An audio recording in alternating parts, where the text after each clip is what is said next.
అమ్మ చెప్పండి ఏమేమి ఉన్నాయి మీ దగ్గర? అంటే మొత్తం ఆర్గానిక్గా కనిపిస్తుంది ఏది చూసినా. మొత్తము మేము ఆర్గానిక్ పంటలే పండిస్తాము. చిరుధాన్యాలు ఉన్నాయి. అంటే ఇప్పుడు ఆర్గానిక్గా పండియడం ఆరోగ్యంగా ఉండడానికేనా లేకపోతే ఇంకా ఎట్లా చేస్తున్నారు అమ్మ? అంటే కల్తీలు అనేటివి ఎక్కువ అవుతున్నాయి కదా. సో మనము భూమిని భూమిని కాపాడితేనే మన ఆరోగ్యం కాపాడినట్టు. అడుగు మందేసుడు, మీది మందేసుడు, గడ్డి మందులు కొట్టడం, మందులు కొట్టి భూమి బొగ్గు చేస్తున్నారు. కాబట్టి మేము 40 సంవత్సరాల సంది కూడా మేము ఒక 5,000 మహిళలం కూడా మేము మందులు వాడకుండా మా భూములు కూడా గవర్నమెంట్ వాళ్ళు వచ్చి కూడా పరీక్ష చేసిన మట్టి మేము మందులు వాడలేము. కాబట్టి వాడం కూడా ఇప్పటికి కూడా అంటే మందులు లేని పంటలు మేము పశువుల ఎరువుల మీదనే మేము చేతి ఎరువుల మీదనే మేము పద్ధతులతోనే పనిచేస్తున్నాము. ఇప్పుడు మరి బొగ్గు తయారు చేసుకొని బొగ్గులు కూడా వాడుకుంటున్నాము. మాకు మంచి పంటలు దిగుబడి వస్తాయి. ఆరోగ్యంకు మంచిది, రుచి వేరు ఉంటుంది, తింటే మంచిది. మన ఇత్తనం మనం కాపాడుకుంటాం. ఈ సొంత ఇత్తనాలు ఏ కంపెనీ కావు, ఏ గవర్నమెంట్ ఇత్తనాలు వాడము. మేము ఏ ఇత్తనాలకు కూడా మేము ముందుకు పోము. మా సొంతం తాతల సందు ఇత్తనాలే మేము ముందుకు. మీ దగ్గర స్పెషల్గా ఏముందమ్మా? అంటే ఇదేదో చెక్క లెక్క ఉంది, ఇదే అసలు ఏంటిది? మాకు తెలియదు, మా తరానికి తెలియదు ఇదేందో. ఈ తరానికి తెలియదు కదా.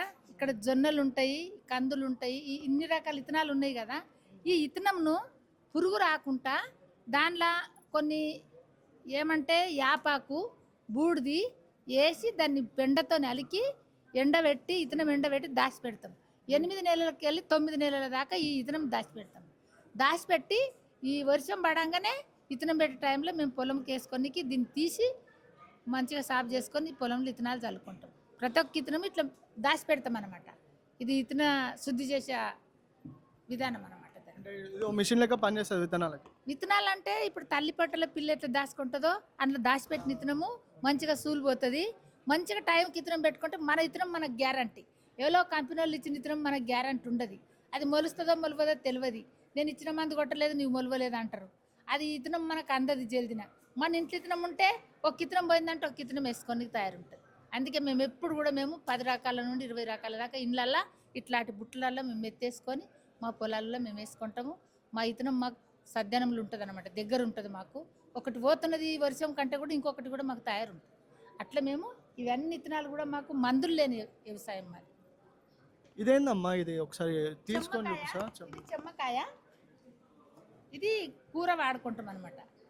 ఇప్పుడు ఎందుకంటే ఇప్పుడు ఆ కాయగూరలలో ఇది ఒక విధానంతో ఇది కూడా చిక్కుడే, ఇది చిక్కుడు ఒక్కొక్కటి ఒక్కొక్క రకము తీగలు వస్తాయి, ఇట్లాంటి కాయలు వస్తాయి. ఇది కూడా ఒక కాయగూరలు అన్నమాట.